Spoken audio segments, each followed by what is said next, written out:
Yo, what's going on, everybody? So today, I've got 3 microphones I'm going to be testing for tom mics. The Dm20, the C42, which is like probably you don't know about too much, and finally, the C451B, AKG. Now, these microphones are exceptionally, really, I would say, modern circuitry microphones. They're not warm sounding. They're really clear, and they'll bring out every single thing about a tom, especially metallic frequencies. Like if you hit a rim click on a tom, it'll really pick up on that, especially with condensers, especially. These are all great microphones, and I highly recommend them to anybody. But there are some differences, of course, so I'll talk about that now. I put it basically in order of how much low end is being captured for each tom. The C451B is probably a very standard one. You know, mainly nowadays we use it for ride and hi-hat, and that's what personally I use it for. But you can use this microphone for a condenser. Second up runner for low end, just right in between, is a C42. When I tried this out the first time, I found it to be the perfect balance for low end and high end ratio on toms. I was quite pleased with the results as soon as I popped this on. As for the Dm20, this has the least amount of low end, but that being said, it does have a lot of high end. So like, you can bring up low end again in post, perhaps, but ideally you don't want to do that on toms, but I'll get to in a sec. As for the low end, this is the one that's lacking the most. So as for placement, because the low end compensation, this would be the lowest, middle, and then probably more highs. Placement, you're going to probably vary between all of these microphones to get good results, of course. Now, the C451B, I highly recommend using this microphone from a far away distance. Maybe not even on toms. Maybe you should think of something else. But just for a test comparison, this is like a standard pencil you'll get, like the SR25 from EarthWorks or the C451B, or any of the other like pencil condensers that are meant for like far away distancing. Usually, if there's not a rolled off low end, this is basically what it's going to sound. But for positioning wise, these 2 microphones here, the C42 and the C451B, you have to place on a mic stand. And I highly suggest using like a mic stand, like mic clip, whatever that has like a shock mount to them, if you can get it to be, because it can obviously have low and rumble travel through. As for the EarthWorks, you do not need a mic stand. You can use the clip. You can use the clip that comes with the Dm20. Now, this clip is quite nice. I do like it a lot. Would I use it over using it in a mic clip in a studio situation? No, but the fact that you can use it for live is huge. And the reason why I say that is I have noticed low end buildup traveling through the mic clip and into the microphone. Now, you may think that may be a good thing, but the reality is it just causes a kind of a low end, unnatural low end rumble coming through the microphone, going through all the different like materials, right? And it's not exactly a pleasing low end sound compared to the actual tom itself.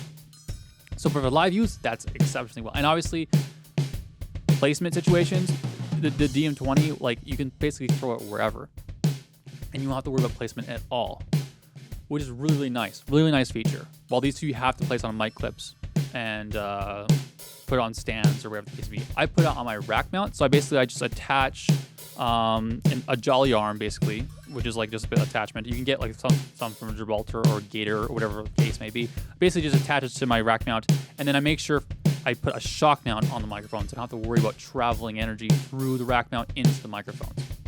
If you want to be even more safe, just get a mic stand for everything. But I have 6 pieces for my toms, so I have a lot of trouble in terms of placement, especially since I put my kick drum so close to the wall on purpose. Anyway, in terms of placement, the C451B and the C42, you do have to place them on my clip. So it's in terms of being live use, it's not that great. The Dm20 is definitely the winner. As for specs, we'll start off with the Dm20. The Dm20 has an impedance of 200, and I believe a sensitivity of 8 MV. It's a micro pencil condenser. It's a very nice quality to it, I would say. Very strong build. Durability is really strong. The gooseneck is really good. There's nothing bad to say about this microphone in terms of like how it's built and how it's manufactured at all. The C42 has an impedance of 50 ohms and has a sensitivity of 8.5 MV. This microphone is really nice. The build quality is super durable, like it's stainless steel. Some other microphones I noticed, like the Neumann or like the KM185 or KM184, feels like I'm gonna break it. I got my Neumann microphone used, and it has a little bit of a paint dent in it, but this guy, just the C42, just doesn't honestly dent at all. Like it's very, very strong. It's stainless steel. It will not break. It's not twistable off the cap or anything like that. It's very strong and very durable. So if you're ever concerned about whacking it with your drumstick on this guy, don't worry. This thing probably can take it a few hits, probably. It feels to me very, very robust. The C451B has an impedance of 200 and a sensitivity of 9 MV. Now, this microphone, to me, I wouldn't throw on toms, but because of that low end build up and stuff like that, but it does have some features on it. Like you can use the pads on this microphone, and they're very, very good. Also, you can roll off the frequency response up to 150 hertz, which is pretty good. But if you have, let's say, an 8-inch tom, you might not be able to compensate for that balance there, right? Because it'd still be flat at an 8-inch tom, which is like the lowest tuning around an 8-inch tom can go is like 170, 175. So it doesn't quite hit the ballpark for every tom size, but you can use this one. As for polar pattern, I'll start off with the DM20. Now the DM20, to me, has a pretty good polar pattern. It's very linear across the whole frequency response, except for the back end. Very nice, I would say. Great for toms, great for a lot of applications, for snare drum, and like for a lot of things. So great for snare, great for toms. I kind of like it. As for the C42, there's no polar pattern data online as of right now, but it sounds very similar to me like the C451B in terms of comparison. The C451B, I do have a chart for, and like I said, very close to the C42 and quite nice. I do like it a lot. It has a lot of low end buildup in the back end, kind of like the C42, but in terms of ratio, I've noticed the C42 has a lot less low end buildup when you throw it on top of a tom. As for what comes with the microphone, the C42 comes in its beautiful, I would say, scuba diving kind of case. Very nice build. You can't go wrong with it. And yeah, it comes with it, I think, just for the match pair. But yeah, it's a very, very nice build in terms of case. Very small and compact too, which is really nice to have in a studio, especially when you have a lot of stuff in your studio. It's quite handy to have. As for the EarthWorks, it comes with its clip, and it comes with this nice bag, nice velvet bag or whatever material it is. It's very nice, works really well, and also comes with a little windscreen for the DM20. Quite nice. As for the C451B, I do not have the stuff because I did get this used for like $200 or $300. I have two of these, so yeah, I have no idea what comes with the C451B, sadly. Okay, so now I'm going to be putting these on toms. I'm going to be comparing them with an 8-inch tom, which is a Tama Star Walnut, and an 18-inch tom. I'll be doing it in a live room, and I'll be also doing it in the studio. And I'll probably be doing low-end compensation for the microphones as well. So basically the C451B be farthest away, C42 right in the middle, and lastly the DM20 the closest.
Okay, so for my conclusion, in terms of my opinion, of course, I think the C42 completely destroys both microphones. The DM20, just in my opinion, I think the DM20 has a ton of features for toms and snare drum as well, mind you. So you can use on snare, you can use on toms, you can use on anything, really. It's a really, really great microphone. But if I were to say a winner for toms alone, the C42 definitely wins. This on the C42 would sound terrible on snare drum. It would be way too clear for snare drum. Not pleasant at all. The rejection, though, on the back end of this microphone, really, really, really nice. A little bit low in the back end, that's about it. Like, very, very nice for that. While the DM20, sadly, I find to be problematic in the back end. And you really need to have a lot of rejection in the back end, especially for cymbals. If it is coming in at one frequency out the back, when you combine it with your overheads, right, in terms of phase relationship, I'll put the port pattern again one more time. The back end of it, right, can interfere with that cymbal in some form or factor, right? So the DM20's back end versus the overheads, right, that cymbal can get screwed either by being boosted due to phase relationship or cuts out the frequency. Hopefully it's cutting, but when you throw that fader up hotter, it starts to really interfere with the cymbals, which is unfortunate. But that being said, for live use, for studio use too, like, it's still an exceptional, great microphone, but I would have to give it to the C42. The C451B was just kind of a test, as far as I just wanted to throw it on just to make a comparison to see other standard pencil microphones like the SR25, which is probably why you wouldn't use it, but it has way, way too much low end. It kind of works on the 8-inch, but as soon as you get to the 18-inch or like anything like that, it's just low end rumble, which might not be a bad thing. Like, you might be able to throw it on there and just get low end rumble, but maybe throw it underneath the tom or something like that, but not good for picking up articulation. If you're in a studio situation, I usually set it up very differently. I set it up so basically the articulation is even across the board. So just so you kind of understand in terms of frequency response, just a little bit of lesson here. From like 4K, like the high mid situation upward, right, is basically for toms at least, not snare drum. For toms is where you basically where all the articulation comes from, where you strike stick on the drum.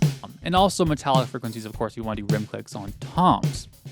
Very important. So as far as focus goes for the C42 has a little bit more focus in this particular area, right? While the DM20, because it is linear across the frequency response, suffers here because the full ratio is fully the frequency response, like on the 90 degrees all the way down to the center. You don't really need that for toms. You only need that on the center of the drum and on the rim of the drum, right? Center and rim, just basically where it's being pointed at.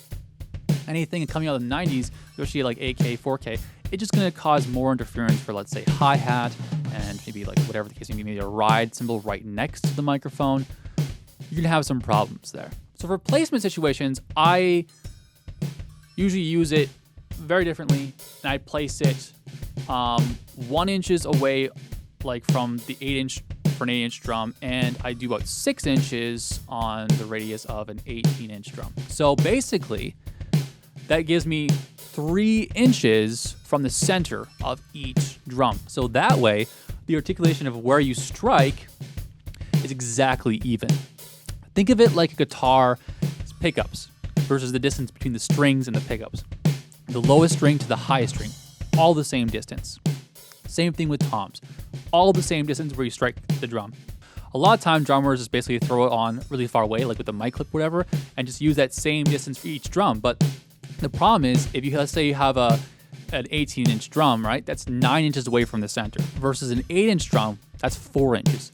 So for me just to be talking right here, and then for me to be talking back here, right? Like, obviously it sounds like it's really far away now versus being really close and has a lot of articulation. So just by hearing my voice, you can obviously tell that, like, from 9 inches to 4 inches on an 8-inch drum, it's a lot. It's a lot of distance to cover in terms of articulation and stuff.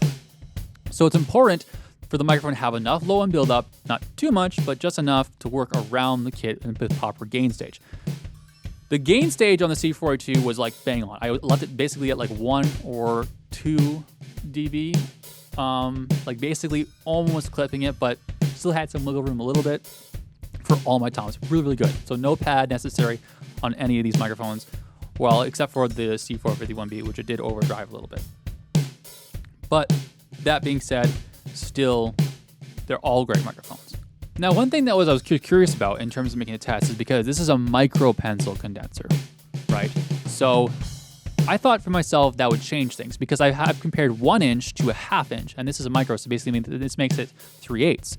But as far as our articulation goes and detail goes, I didn't really notice too much of a difference between the C42 and the DM20 in terms of articulation. It does sound a little bit more focused by a little bit, but in terms versus a 1 inch, which kind of makes sense now I think about it, because 1 inch is obviously open back, and this is closed back basically for both these microphones.